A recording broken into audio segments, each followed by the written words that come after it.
learn more and be taught, that's what you do. For me, I was very interested in research, and I was like, okay, I want to teach myself at this point. So I looked for research master's courses around the world, and it's very simple. I know it sounds scary, but all you have to do is Google master's research courses all over the world, and that's it. You get a list of universities, you go check their websites, and you see what is the course that you like or not.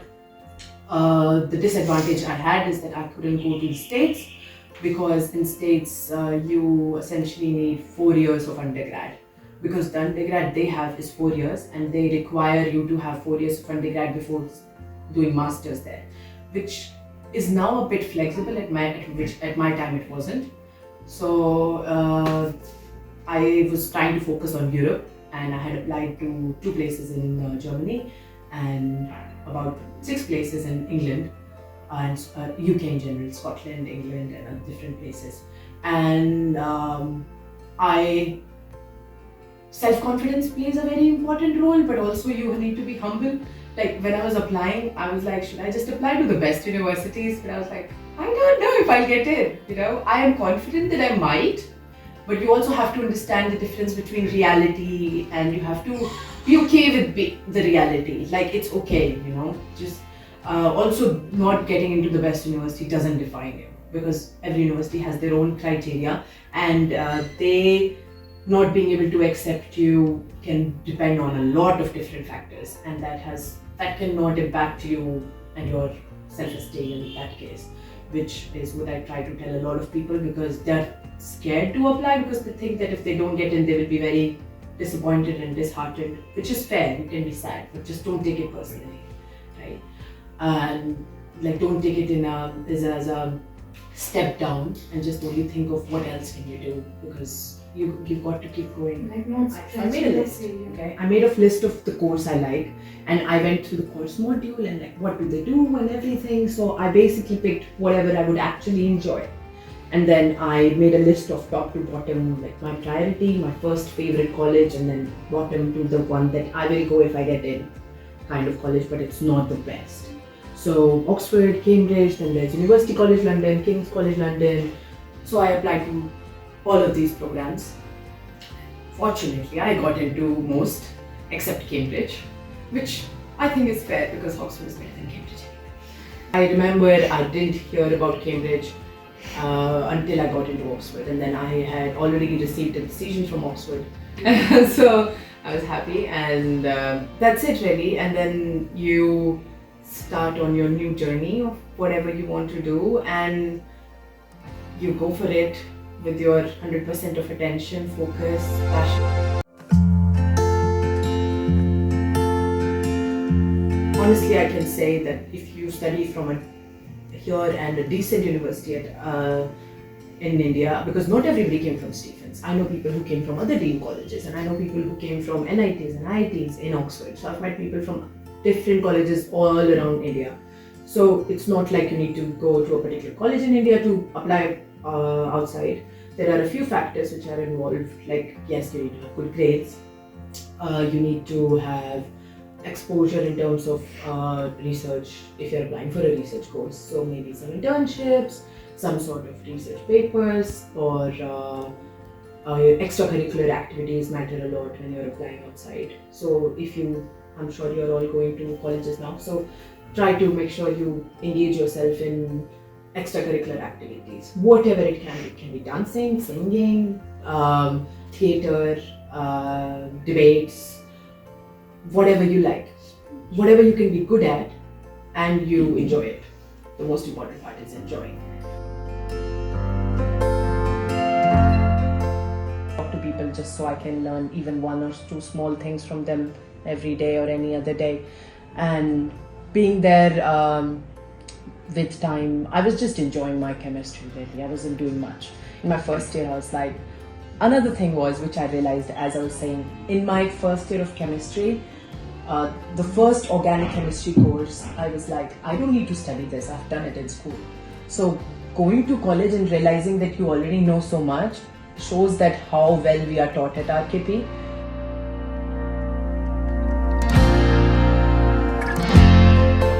I started my masters And after around 1.5 years, I was about to finish my master's, and my professor asked me, "Are you going to apply for a PhD next?" And I said, "Yeah, I'm looking to apply for a PhD, which means that 2 years of master's and then 4 years of PhD." So I was like, "Yes, I'm looking to apply for a PhD, but my master's is taking a lot of time right now. It's like I'm focused on the work right now, so I'll think about it eventually." And my professor, who I was working under, saw how I worked, saw my dedication, saw that my research is going well and was interested in it.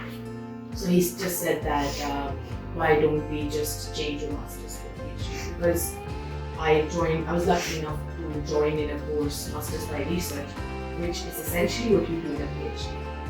So it was not a taught course. So I started out by taking maybe 2 lectures a day, but most of the days I was doing lab work, which is essentially research work that PhD students do. And I was working with PhD students around me because I was working in a lab and doing chemistry and research. So, that. I didn't even think that could be possible.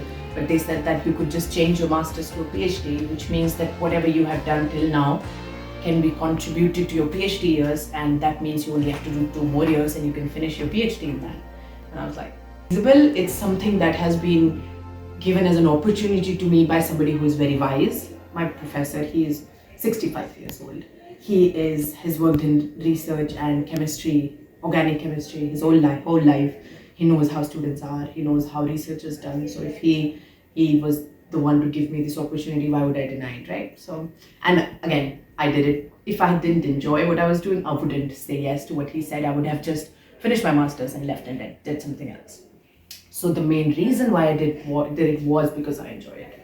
I like to go to lab every day. I like to do reactions that I do.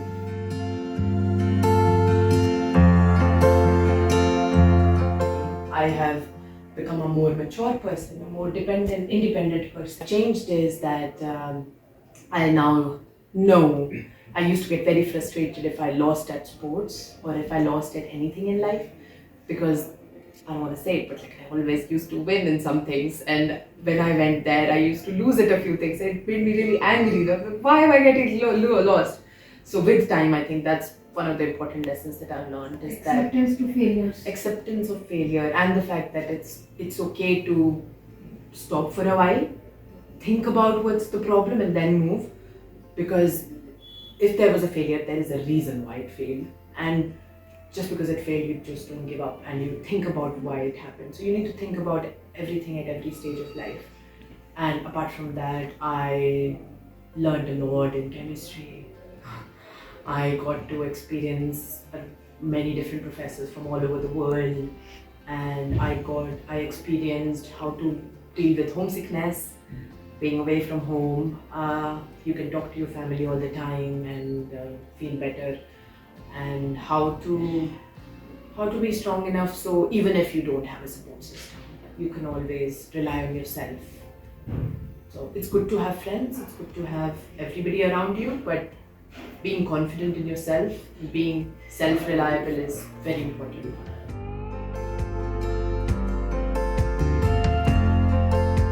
Fear is a good thing. It means that you really care about what you're scared of. So if you're scared of exams or I'm scared before a dance performance, that means that I really care about what I'm going to do. I care about will I perform good or not. I care about how people will perceive of my performance or my exams, or how they're going to judge me about it, right? So I think what we need to do is essentially use that fear and care both for your motivation. That, okay, I'm scared, okay, they're going to judge me, but how can I do my best in this circumstance? Is that if I let the fear overtake me, then I am not doing justice to what I care about. So you want to do justice to what you care about, so you have to just motivate yourself because of that care that you have for that thing, and you give your 100%.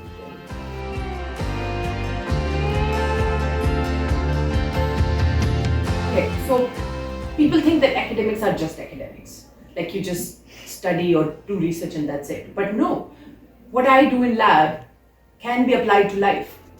And I do a reaction, it fails, and I have to do it I have to change different parameters so it can get to work, right? So there was a time when I had to do one reaction 14, 15 times, but just by changing small things, like if I change a solvent, if I change the concentration of the solvent, if I change to 5 different concentrations of the solvent, if I change the temperature, if I change the pressure, if I change the catalyst, so many things you can change, right?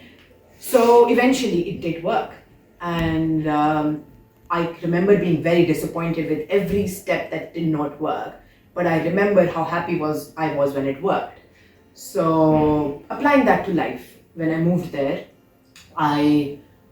you try to do a lot of things. You're like, okay, maybe I should socialize, maybe I should go out, meet new people, interesting new people, talk to them. You try that. But every human has a different personality. If it doesn't work for you, you don't enjoy meeting new people every day, it's a bit overwhelming for you. So you don't do that. You just learn that, okay, this didn't work. But you don't stop there. You try a second thing, which is sports. So I did that. I was like, okay, let's try sports. I got engaged in some of the sports clubs there, and I played badminton and tennis. And I'm like, okay, let's see if this works for me. So I'm saying it did for me, but again, if it didn't work for you, you still don't have to stop there. You can try another thing. You can try co-curricular activities there again. It's a big university with music and theatre and everything. So you can try as many things as you want. And this is still just a definition of how many things you can try and to adapt as well as to become strong. So when you face problems in life, you don't give up. That's literally the only lesson I can give or anybody can ever give you, is just keep going and keep trying different things. Failure doesn't mean anything.